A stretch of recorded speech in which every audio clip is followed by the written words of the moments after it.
The Turn to Intersubjectivity in American Psychoanalysis, Chapter 3. The Intersubjective Paradigm Shift. The concept of intersubjectivity has experienced a remarkable growth in psychoanalysis worldwide, but especially in North America, touching almost every school and grouping. In this chapter, one focus on the history of this development and some of the ways it has been understood by different authors. I began by searching the PEP archive for examples of the term intersubjectivity in psychoanalytic journals and was surprised to find how much its use has boomed. Between 1940 to 1960, I could find the term only in 2 citations. Over the next 20 years to 1980, it occurred 17 times. But from 1980 to 2000, there were 974 references. Then 1,915 times between 2000 and 2014.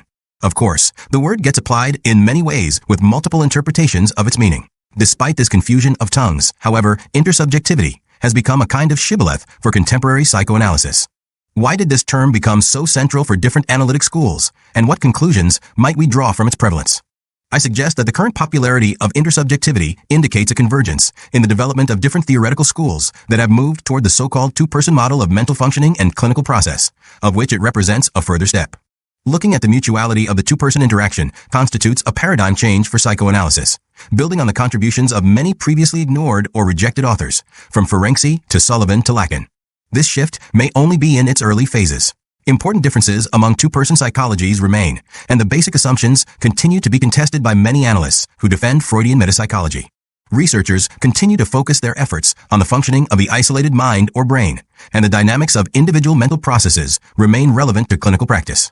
But psychoanalysis itself can no longer be viewed as a scientific discipline that takes patients as its objects to be studied, formulated, and interpreted. As discussed in Chapter 1, the traditional concept of the human subject as an isolated entity possessing thing-like properties has given way in neuroscience, philosophy, and psychoanalysis to a dynamic process of interactions embedded in a symbolic, culturally organized, and linguistic world shared with others. Psychoanalytic treatment necessarily consists of two subjects in interaction, and its therapeutic results depend on the quality of their work together. Although their metaphors differ, major analytic schools are moving toward a growth and expansion model of clinical process, rather than a medical model of seeking etiologies or pursuing resolution of neurotic conflict by identifying causal factors. A major point of disagreement turns around the place accorded to interpretation as a hallowed and important aspect of analytic technique. Although an analytic clinician can make useful interpretations about what he understands and experiences with his patients, an emphasis on formulating and interpreting as his major activity misconceives the nature of the work and places the clinician in an expert position of knowledge. This approach supports a third-person approach toward treating an objectified patient that persists in modified forms. Many clinicians recognize the necessity of devoting greater attention to the countertransference, but often with the aim of using their own thoughts and feelings to interpret what a patient desires of them, or of what is taking place in his mind. While the analyst can sometimes pick up intentions or effects coming from the patient by reflection and reverie, there are significant problems with overuse of this technique, as will be elaborated in this chapter.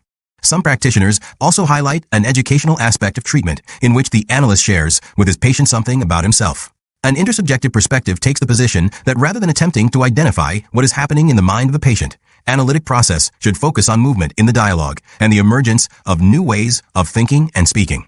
Analytic schools also vary to the extent that a here and now, present tense interaction takes precedence over exploration of history or reconstruction of the past. How to incorporate the past into the current process without distorting it remains a challenge. The interpersonal turn and intersubjectivity.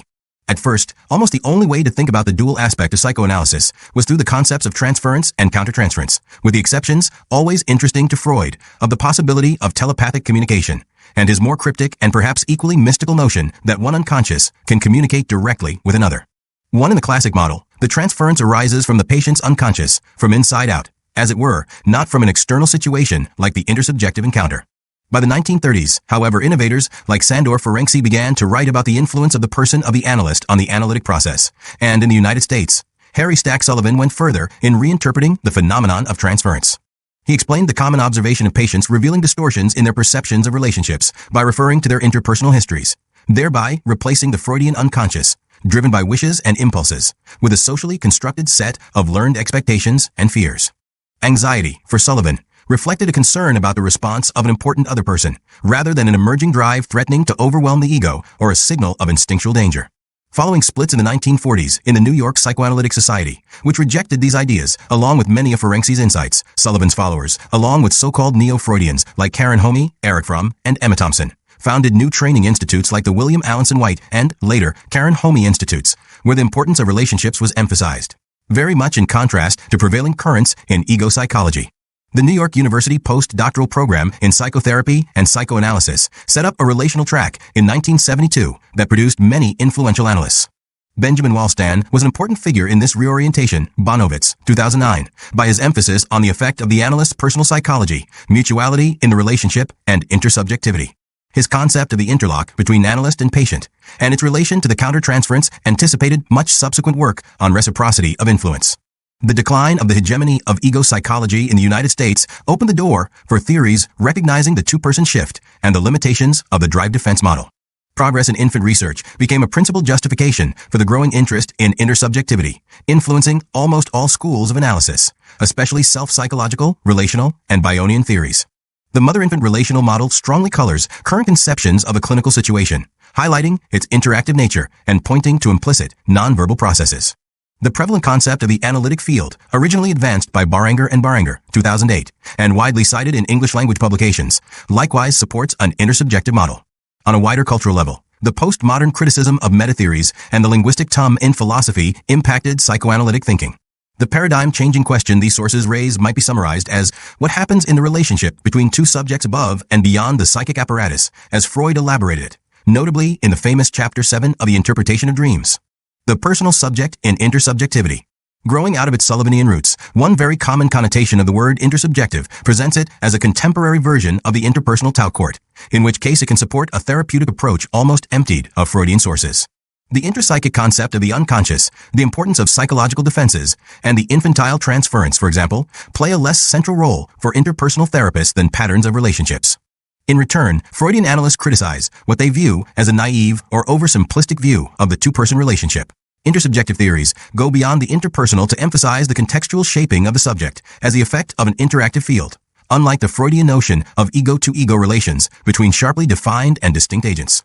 Barringer and Barringer, 2008, point to a dynamic range of subjectivity that depends on the bipersonal field established between analyst and patient in each treatment.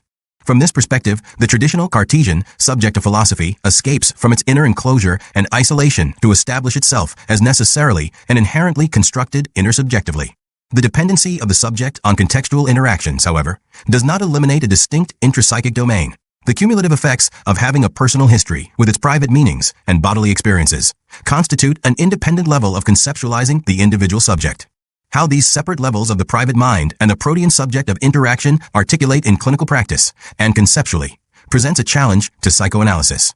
Several authors have attempted to preserve our intuition of a personal self, despite its links to the Cartesian split between mind and world that almost every discipline condemns. Modell's private self, Stolorow's version of Zahavi's minimal non-reified self, Winnicott's difficult notion of the true self, and Stem's core infantile self are prominent examples.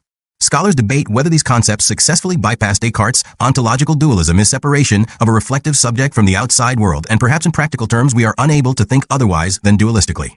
Clinical practice cannot very well avoid taking the personal self or the individual subject, with its motives, beliefs, and desires, as the focus of therapeutic work, and this may account in part for the wide range of theories of intersubjectivity in our current literature.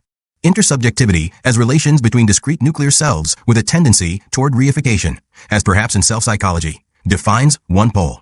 At the other, Sullivan might have been satisfied to accept the alternative of eliminating the concept of self altogether, as referring only to a specular image of the appraisals of others. The Lacanian move of separating self or ego as imaginary constructions from the subject of a transpersonal unconscious solves the problem in a different way, but in doing so has little to say about the phenomenological experiences of personal identity, continuity of a narrative self, and stability of object relations. I discuss these issues further in Chapter 6 and 8. Within the gamut of contemporary conceptions of intersubjectivity, some seek to preserve features of a traditional Freudian model within the overarching framework of an interactive field. Others would leave traditional psychoanalysis behind to focus exclusively on the interaction between the two subjects. In what follows, I take an historical approach to discussing some major exemplars of these positions. Intersubjectivity in the psychoanalytic literature. Of historical interest, I found the first appearance of the word intersubjectivity in the PEP archives occurring in an article by Heinz Hartmann, Notes on the Reality Principle, Hartmann, 1956. In this text, he referred to the importance of intersubjective validation in science, in contrast to the intersubjective acceptance of a shared reality between two persons who are very close, specifically, a mother and her infant. His objective appears to have been to separate the natural sciences from the human reality of the socialization of knowledge. Curiously, Hartmann chose to situate psychoanalysis as a method of scientific research possessing objectivity capable of validation, based on the capacity for rationality he saw as intrinsic to the ego. He repeated this contrast between two forms of knowledge in a second text from 1958. In this formulation, the analyst functions as an instrument of truth, reality testing being the privileged function of the analyst during this period. The attempt by Hartmann and ego psychology to naturalize the psychic apparatus as a legitimate object of science was a forerunner of the subsequent endeavor in the neurosciences to define the subject in terms of homeostatic systems of control and balance in the brain, Feinberg, 2011. Obviously, his definition of intersubjectivity has very little to do with its use in contemporary psychoanalysis, which, to the contrary, resists a naturalization or reduction of psychology to biology, exceptions to be explored below. Hartmann's alignment of psychoanalytic intersubjectivity with objective science was a principle fiercely defended by ego psychology from the post-war period until the 1980s, in part to combat the interpersonalist heresy. Mixed up with the theoretical disputes were political battles within the psychoanalytic movement. The first appearance in the archives of the term intersubjectivity, in a form similar to its current usage, occurs in the writing of Stanley Levy, a psychoanalyst influenced by his reading of Lecoq. To illustrate the concept, he 1973 referred to Lecoq's paper on Poe's tale of the purloined letter, scarcely known to American psychoanalysts at the time. In opposition to ego psychology, Levy asserted that the analyst lacks scientific credentials to interpret the psychic reality of his patient objectively. The work of analysis, he asserted, differs radically from an observer who confronts dead tissues or even living animals, but involves an encounter between persons. Instead, the transactions between analyst and patient derive from the fundamental intersubjectivity of the situation. He cited Ricoeur's book, Die Interpretation, on interpretation, retitled by Yale University Press, 1970, as Freud in Philosophy, which supported a hermeneutic dimension in psychoanalysis of finding reasons and meanings alongside the domain of impersonal forces like the drives. Levy makes a complex argument, grounded in the joint immersion of analyst and patient in language, and the unfolding, changing meanings growing out of exchanges of words.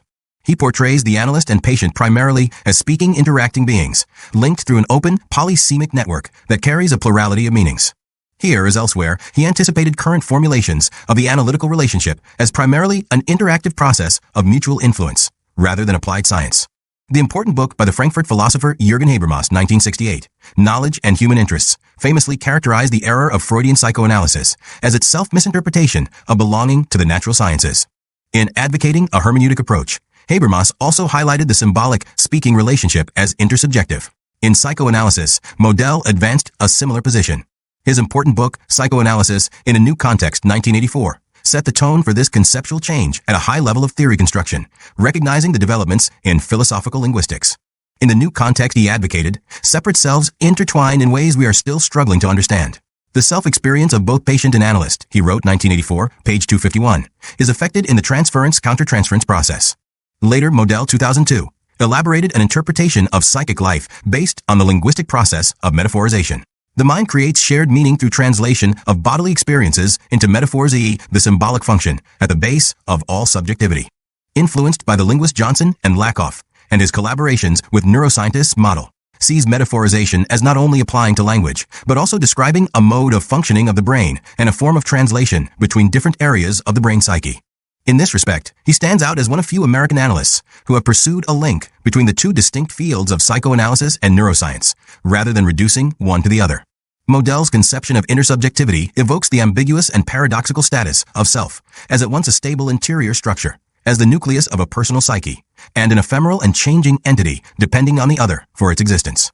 Almost by definition, the subject must possess an abiding inner sameness, a coherence or consistency that is needed for its relations with others, while being characterized by a protean fluidity and responsiveness that responds to interactions. This is the paradox that the most serious psychopathologies illustrate by clinical phenomena, involving a non-consensual imposition of the self and its objective reality upon others, delusions, certainty of judgment, rigidity of thinking, typically accompanied by fluid and unstable ego boundaries and lack of subjective identity. Such patients may seem impervious to intersubjective influence, while lacking a coherent self-concept. Rereading these texts by Modell and Levy, I am most impressed by the influence of the linguistic tum in philosophy on their approaches to psychoanalysis. Modell highlights concepts of translation and metaphor. Levy, the ambiguity of the signifier. Language, or better, speech, opens the way to the subjective and unknown universe of the other. Yet, to return to the sources of psychoanalysis, they proposed the central importance of language and the abandonment of Hartmann's science of adaptation, and their advocacy of intersubjectivity as the new axis of clinical practice seemed doomed to failure. First, their import and philosophical and linguistic references were probably foreign to most American analysts. Moreover, the concepts of Winnicott and others in the School of Object Relations, and it goes without saying those of Lacan, remained mostly outside the standard analytic curriculum in IPA institutes until the 1980s. The principal themes dear to Levy and Model, involving entanglement of self with other from birth onwards, had to await the growing popularity of self-psychology and the relational movement to gain wider acceptance in American psychoanalysis. Although not strictly speaking an intersubjective analyst, Heinz Kohut brought about important revisions of theory that supported the new paradigm. By centering therapeutic work on empathy and the important concept of mirroring, developed previously by Winnicott and Lacan, he highlighted the analyst's participation in the therapeutic process. The psychology of the self corrected the mechanistic language of ego psychology by bringing forward the neglected phenomenology of agency, intention, and states of self. Moreover, his concept of the self, which featured an inner kernel of self as the center of initiative for the person, was in tune with the individualistic and narcissistic culture of the United States. Kohut, 1971, portrayed the self as a superordinate structure, rather than an ephemeral effect of ego function, and redefined the position of the analyst as a matter of self with self, although mainly in a one-way direction, that is, the analyst seeks to attune his involvement as much as possible with the subjective experience of the patient, without necessarily being implicated in his own state of being, as Model argued. For this reason, Ghent, 1989, a relational analyst, contested the intersubjectivity of Kohut's theory, and Morrison, 1994, coined the phrase, a one-and-a-half-person psychology to describe it. Despite these conceptual limitations, Kohut largely succeeded in replacing the former technique of close attention to the ego and its defense mechanisms with a focus on the self, and its dependency on self-objects, a function of the other on which the self depends. As a consequence, the treatment focused on a patient's need for a reparative relationship in the here and now, where lived experience prevails over the specific choices of language to express it, and the presence of the self over structures extrinsic to individual consciousness. Many analysts influenced by Kohut hold to a search for an authentic or core self to be affirmed or restored in treatment. Stolorow's intersubjective psychoanalysis. A student of Kohut, Robert Stolorow, took a further step with his reformulation of psychoanalysis, explicitly organized around the concept of intersubjectivity. If not the father of the use of the term, as claimed by H. Tessier 2004, in her discussion of the intricate themes of empathy and intersubjectivity in American psychoanalysis, he may have been unique in building his theory on phenomenology. In an inaugural text, Stolorow, 1984, accentuated the experience-near dimension of psychoanalysis, to which Kohut, 1959, had drawn attention in his early writings on empathy, the very opposite of classical metapsychology. His paper argued that self-psychology had liberated psychoanalysis from its Procrustean bed of materialism, determinism, and mechanism, which Stolorow criticized as a residue of 19th-century biology that Freud bequeathed to psychoanalysis. Stolorow gradually moved beyond or away from Kohut by prioritizing the intersubjective situation over developmental formulations or models of internal object relations that the analyst might diagnose and interpret. He presented the core of intersubjectivity as the conjunction or the disjunction of psychic representations between analyst and patient, Stolorow, 1986. According to him, two types of inevitable clinical situations represent the dynamic poles of the relationship. In the former, the analyst identifies with the representations and effects of his patient, usually when the central configurations of each are sufficiently similar. In the latter, a basic misunderstanding alters the subjective meaning of the material expressed by the patient and prevents the analyst's use of his empathic function. These situations describe the back-and-forth flux of the therapeutic process. In their book, Structures of Subjectivity, Stolorow and Atwood, 1984, lay out their basic thesis, which they derived from the phenomenologists, notably the work of Husserl. They write, the psychoanalytic treatment seeks to illuminate phenomena that emerge in a specific psychological field, created by a dialogue between two subjectivities, that of the patient and of the analyst. In this conceptualization, psychoanalysis is no longer regarded as a science of the intrapsychic, concentrated on isolated events in a mental apparatus. Nor is it designed as a social science, which would study behavioral facts of a therapeutic interaction seen from a vantage point outside the field studied. Psychoanalysis is rather described by us as the science of the intersubjective, centered on the interplay between the differently organized subjective worlds of observer and the observed. This work was followed by psychoanalytic treatment, an intersubjective approach, Stolorow, Atwood, and Branchaft, 1987, in which the authors advocated positions going further than the most radical proposals of Kohut, arguing that psychoanalysis should exclude any and all metapsychology or importations into psychoanalysis from other disciplines. Henceforth, they insisted, the analyst's task would remain confined to the intersubjective field. For example, he should resist the temptation to adopt a supposedly objective position as expert or even any pretense to knowledge superior to that of the patient, echoing Lacan's rejection of the subject, suppose savoir the presumed subject of knowledge. Instead, psychoanalysis would define itself affirmatively as the science of the intersubjective, based on the two subjective worlds of observer and the observed, Stolorow, 1988. The analyst's place is always already in the intersubjective field, and introspection and empathy alone represent his preferred methods. Ibid, page 41. Clinical phenomena cannot be understood outside their intersubjective context, wrote Stolorow. The analyst and the patient together form an indissoluble psychological system, and this system constitutes the empirical field of analytical praxis. Ibid, page 64. In a 1986 article, Critical Reflections on the Theory of Self-Psychology, An Inside View, Stolorow restated his differences with Kohut. He took a categorical position: no link between psychoanalysis and the natural sciences, and no support from extrinsic knowledge acquired by practitioners or researchers. Remnants of metapsychological formulations, like supposed drives at work in the mind, have nothing to do, he asserted, with the actual intersubjective relationship or importantly, the primacy of effect in this relation. The self, insisted Stolorow, is not a structure, as Kohut claimed, but rather an experience. The notion of a relationship between an entity named the self and another called the other, as presented by object relations theories, promote a reification or mechanization of the intersubjective field. Likewise, the method of reconstruction of a developmental history and the corollary positing of structural deficits in the personality belong to the old model of an expert analyst imposing his authority. Anything that is not capable of being grasped in the direct experience of a cure, Stolorow concludes, belongs to an imaginary domain outside the legitimate field of psychoanalysis. Stolorow's radical effort to reorient the practice of those analysts influenced by the psychology of the self toward his version of intersubjectivity had significant impact, while remaining a minority position on the American scene. Renick, 1993, for example, spoke for many analysts in endorsing Stolorow's proposal of an irreducible subjectivity in the analyst that precludes any claim to Hartmann's scientific objectivity or to the unbiased application of metapsychology to an individual patient. Certainly, Stolorow was correct that the early objective of discerning fundamental structures of the psyche and interpreting implicit and unconscious motives of patients has proven chimerical, and this means that the analyst must forego reliance on a theory of the mind to ground his work. Point 2, for Renick, 1998. Theory serves only the interests of the particular analyst again, to preserve his authority and power. Given that the possibility of analytic neutrality is illusory, the most ethical position for the clinician would be, he said, to show his cards, i.e., to disclose his prejudices and personal preferences. The anti-theoretical position of Renick, which might look like a reductio ad absurdum, expanded a self-evident, partial truth into a universal reality. His papers stirred discussion, perhaps more than Stolorow's theoretically more complex proposals at the time. Ultimately, they posed a challenge to traditional psychoanalysis of whether clinical practice amounts to more than the compassionate and empathic participation of a reasonably stable, authentic, and educated clinician. What more can the analyst provide?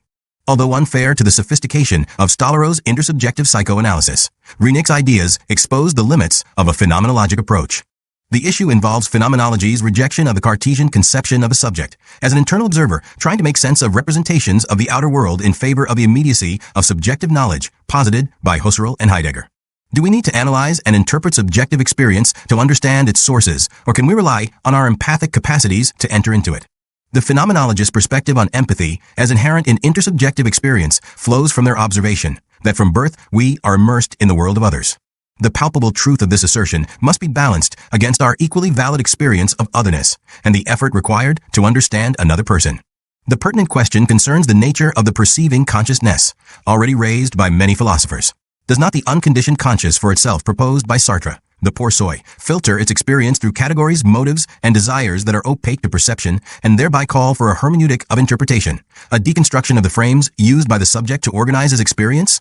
The importance of language as a mediating perception, by providing the terms that define experiences, suggests that analysts need to explore the connections of a patient's words to his personal history. Hoy and Dutt 2011, for example, critique Husserl's foundationalist concept of the perceived life world, in which we are embedded, as assuming a presuppositional bottom stratum that grounds us in reality. Even our most basic experiences, they comment, are structured by language and therefore open to interpretation. Ibid, page 24. Can psychoanalysts conceive of a person without an unconscious and unrepresented desires? These contentious points have not been resolved by philosophers, a conclusion that suggests to me the necessity for a dual, or perhaps dialectic, approach between phenomenology and psychology, including, but not limited to Stolorow's model.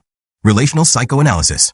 Current psychoanalytic practice has perhaps been influenced most by the contemporary relational movement, with which Renick came to identify, whose roots lie outside the Freudian establishment. The lawsuit, which led the American Psychoanalytic Association to abandon its policy of exclusion of non-physicians, was a major step in opening its societies to new ideas. 3. Recently marked by the inclusion of the William Allinson White Society among member institutes, see STEM, 2015, for a discussion of the rejection of Sullivan and From's concept of an interpersonal field by the American. The broad grouping of relational analysts comprises a number of theoretical subdivisions. For the purposes of this condensed discussion, I divide them into 2 principal categories.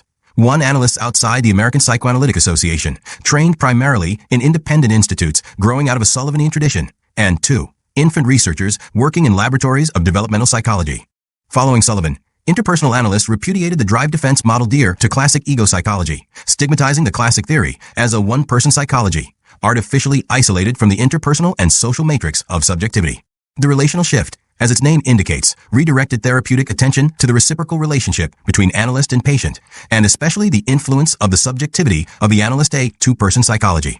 Relational analysts saw the effectiveness of the treatment and the possibility of beneficial results as growing out of the here and now of personal interactions. Already distanced from the medical identity, models of psychopathology, and the hierarchical style which characterized institutional psychoanalysis of the post-war period, they advocated a more interactive and spontaneous participation by the analyst.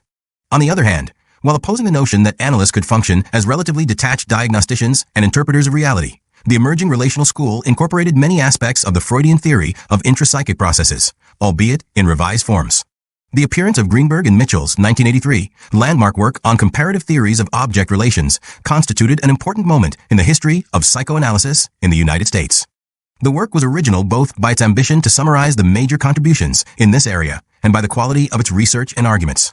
Widely read and included in many institute curricula, it marked a symbolic end of the era of ego psychology and anticipated the rise of the intersubjective paradigm. In its wake, several alternatives were now open to American psychoanalysis. The school of Kohut retained its adherents, but in the end, the psychology of the self revealed its limitations in particular, having evolved without reference to Winnicott, Klein, Fairbairn, Green, Modell, and others who productively explored the territory of narcissism and subjectivity. Mitchell and Greenberg argued for a progression away from Freudian metapsychology toward an emphasis on relationships in psychoanalytic theory.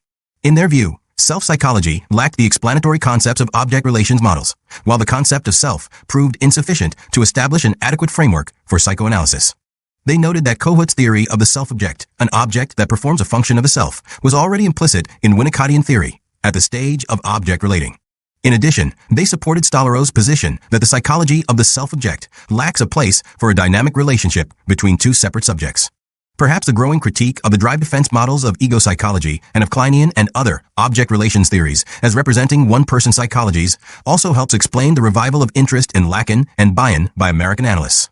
Brown's 2011 important book on intersubjectivity presents a Bionian interpretation stressing unconscious communication in therapeutic interaction that must be contained and transformed by the analyst into symbolic elements. This dynamic builds on early exchanges in which the mother takes in unrepresented alpha elements, processes them, and supplies meanings that enable the child to begin to think. Brown integrates the complexities of Bionian field theory with relational concepts. Levine 2012 uses Bion to argue for a revised view of the analytic encounter, emphasizing the interactive process rather than its specific content. Although his ideas transcend the focus of this chapter, Bion's current interpreters share an interest in infant and neuroscience research with the relational analysts I discussed below. See Sivitares and Farrow, 2013.